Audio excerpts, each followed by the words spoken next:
Bukan main fokus lagi kamera Ha? Tak, abang ni terpegun. Abang ni besok kan, bukan besok, tahun depan dia buat baju raya aku. Jahit kat sini. Full Akantara baju raya aku. Full Akantara. Hmm. Habis pun tengok wah, memang kemas tu. Dia buat dengan teliti tau. Saya fokus lah tengok dia. Dia fokus buat ni, saya fokus tengok apa ni. Kau macam-macam. Ha. Dia cantik Saya apa tengok ni? ni. Oh, macam ni cara dia nak dapatkan lining untuk stitching tu. Ha. Oh. Dan ini adalah hasilnya. Ini. Ini hasilnya. Ni hasil ni. dia. Dia betul-betul Oh. ikut shape tau. Okey. Tak ada macam kedut-kedut ke apa ke, tak ada. Emas. Kalau Tengok lining dia. jahitan dia, lining dia. Alamak. Bayar mahal pun. Aduh, memang puas hati lah. Aduh, ni apa nama?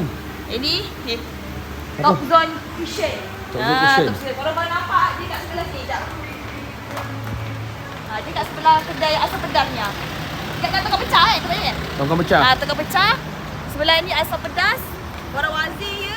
Korang dapat Top Zone Cushion. Baik. Cakap tak rugi langsung kalau korang buat kat sini. Baik.